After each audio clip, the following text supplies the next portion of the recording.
In today's video I want to show you my Meatballmancer Fireball build for Sorcerers in Diablo 4. This build saw some hefty buffs in Season 5 and is shaping up to be one of the top dogs of the season, obviously utilizing the Fireball spell in combination with a wide variety of heavily buffed unique items, which further enhance the build to be capable of absolute destruction. The biggest strength of the bouncy Fireball is its immense clearing speed and insane AoE due to Fireball explosions having the size of a nuclear explosion. We are capable of deleting entire screens in just one cast, with explosions chaining off screen to clear every mob pack that stands near us. All the buffs this build received, we are looking at some insane numbers. Double casting balls, increased rank ball size, increased ball casting speed, a ton of increased ball damage. It got everything you can dream of, and we can also slap on a ton of different uniques on this build to assemble Exodia. As far as gameplay goes, it's very simplistic. You cast Fireball in the middle of your party, just without friendly fire. Everything is burned to a crisp, and that's not all. Enemies that die explode in another explosion for 50% of the Fireball damage due to an enchant. Enemies killed by your allies also trigger this effect, making this build an absolute beast while leveling and in group-based content. And that's about it. No complicated setup, no preparation work needed, just your good old balls and you. Now there is a small, teeny tiny amount of gear necessary for this build to function. The gloves of the Illuminator.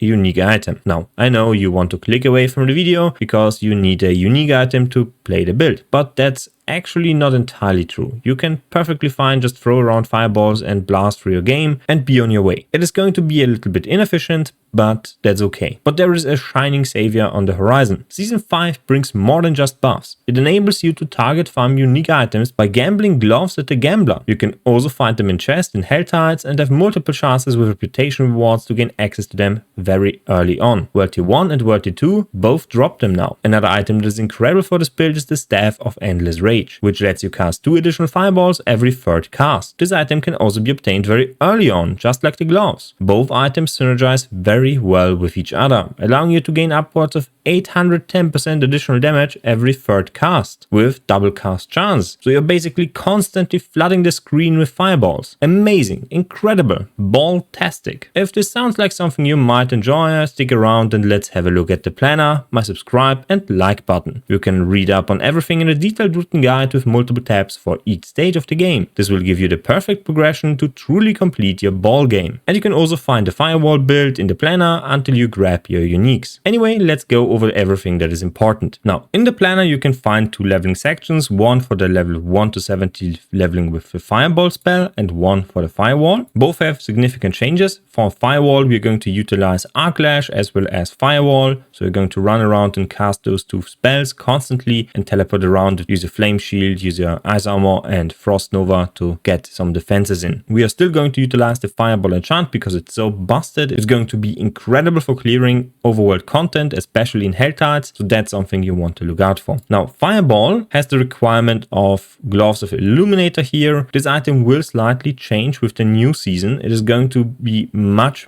better. You will now automatically restore up to 2 mana per Fireball explosion. This should also count for the explosions by your enchant and for every bounce, so it is going to bounce, explode, bounce, explode, bounce, explode. So you're going to regenerate 6 mana per cast, and you will constantly regenerate mana through the Fireball explosions after you kill an enemy. We're going to further buff our mana regen with Aspect of Elemental Acuity and Prodigy's Aspect. This will take care of all your mana needs for the Fireball build. This is also stated down here. You can read up a little bit more in the leveling section down below, right here. Otherwise, just follow the leveling path for 1 to 70 Fireball.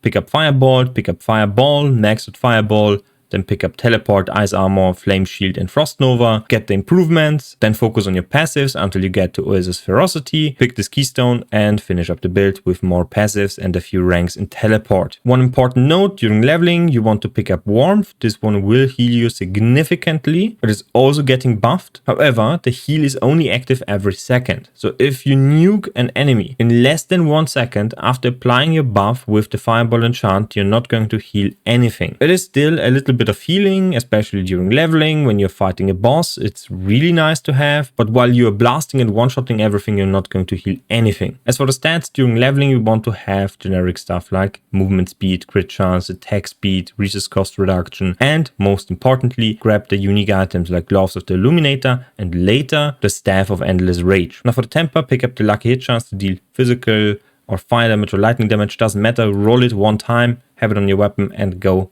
your way. This will improve your leveling experience massively. Now, once you get to World Tier 3 or World Tier 4, you're going to find a few uniques that you can use on this build. Now we are going to switch to the 70 to 100 endgame section. The items we are looking for are Temerity and the God Slayer crown, as well as the Staff of Endless Rage and the Gloves of the Illuminator. We are also going to equip a Talrasha's Iridescent Loop. All of those items can be farmed at this stage. For exact information on how to obtain the items, you can target farm them from specific bosses. You can find a unique list and how to obtain the items, as well as my thoughts for each specific item down below. There is a section for uber unique items, so you can decide for yourself what you want to pick. I personally prefer Andariels, as well as the Ring of Starless Skies. I would advise you to pick the Ring of Starless Skies first, then farm for an Andariels, then possibly a Tyrell's Might. This will possibly take a little bit longer, but you can target farm your unique items. Now, once we reach this stage, we have very little we can do in terms of aspects. We're going to use the aspect of elemental acuity to fix our mana related issues. But once you fix your mana related issues, you can drop this one for something more spicy, something that's going to give you damage. A good example for this one is the aspect of the 3 curses, giving you 40% more damage on a critical strike and 80% on a healthy enemy. We want to use the aspect of Ancient Flames for Azur's Ferocity for 50% uncapped attack speed, so this one is very, very strong. Then we have on our boots aspect of Concussive Strikes, as well as on our chest the aspect of the Juggernaut to fix our armor issues, because armor is going to be an issue. Otherwise, on your chest as well as your boots, mana per second, really important. Movement speed, you want to grab ranks to teleport for mobility. On your amulet, you want to have ranks of Devouring Blaze and lucky hit chance to make enemies vulnerable. This will provide you with a massive, absurd amount of additional damage, because we are now going to look at the Paragon board. For the Paragon board, we're going to look at 2 keystones specifically. The first one is going to be Searing Heat, providing you with critical strike chance as well as additional damage based on your fire damage bonus, which is also scaled with non-physical damage. You can find those nodes all around the tree. Those are very important because we also pick up Rigid Fate, which is applying to fire damage, but scales with cold damage. So we want to max this one out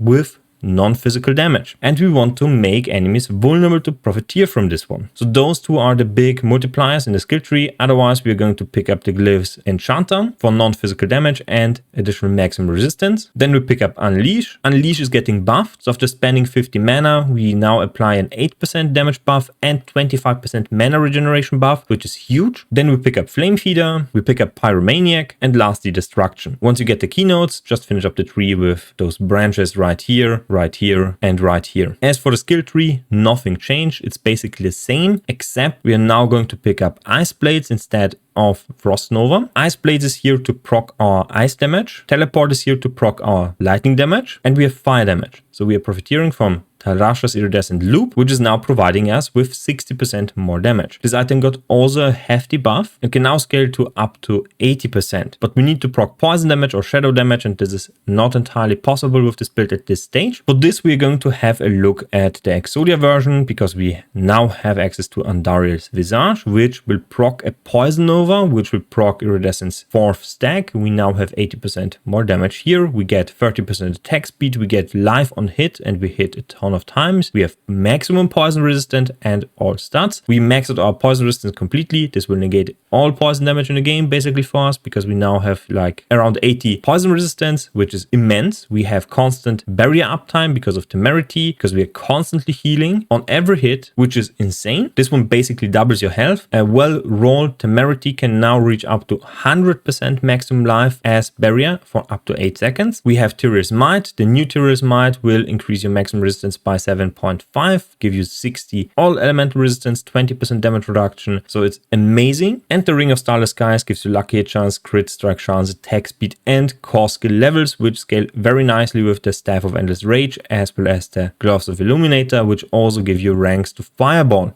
Quite substantial as well. And at this stage, we don't really need to worry about the explosions anymore, because we spam constantly fireballs, and it's not going to benefit us all that much later on. We want to exchange this one with teleport, and grab boots that have attacks reduce their weight cooldown by 1.5 seconds, so we can constantly teleport, which is detailed right here. Now, if you want a little bit more understanding for resistances and how they work, or armor, how they work, you can read up right here. Here is a detailed explanation on how we cap our resistances. For cold, lightning, and fire, we are just taken care of by our Paragon board and jewelry. Shadow and poison is a little bit sketchier. We can use Tyr's Might for this, but since we don't have it, and that's the assumption, we need to free up one resistance slot. So we can either use the God Slayer crown or Soulbrand, not both at the same time. Soulbrand is another defensive option you can find in the unique section down below. There is an explanation for this one right here. So you can either use Soulbrand or God Slayer crown. God Slayer crown is the offensive option, offering you 60% more damage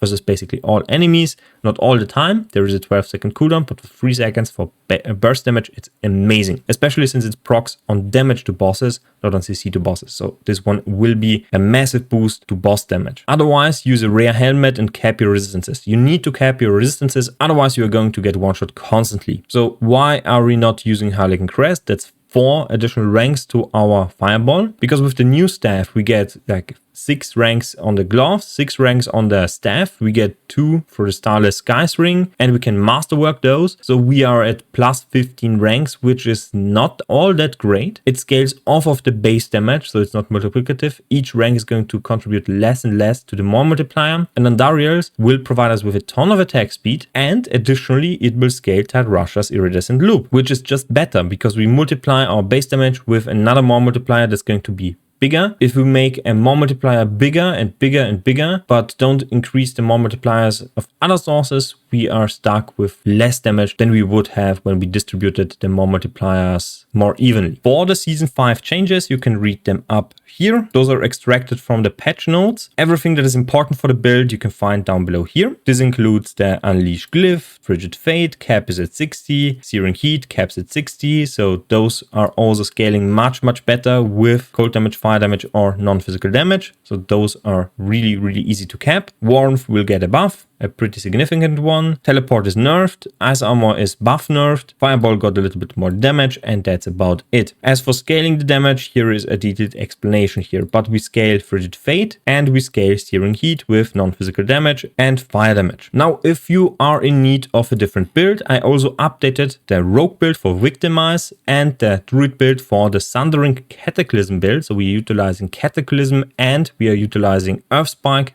Claw, and Storm Strike with a specific staff, the Staff of the Crone. Victimize is much easier. It is the Rogue starter build. Very easy to play, very strong. Despite the nerfs, it is going to be one of the stronger builds in the game. Now, if you liked what you saw, please comment, like, and subscribe. Support me however you want. You can also leave a like on the Mobalytics planner, which is also helping me quite a lot. I'm partnered with them, so every view, every click you give me will support me. Also, sad news for the channel. I'm not going to be able to league start with you guys. I am leaving on the 5th and returning on the 12th. So I will only have my gaming laptop with me and I can play a little bit, but I won't because I'm visiting family. So the updates and whatever I'm going to start with will be updated at the earliest on the 14th of August. I'm also going to stick around with the season a little bit longer because I'm excited to try a lot of builds, especially for the Druid, especially for Sorcerer.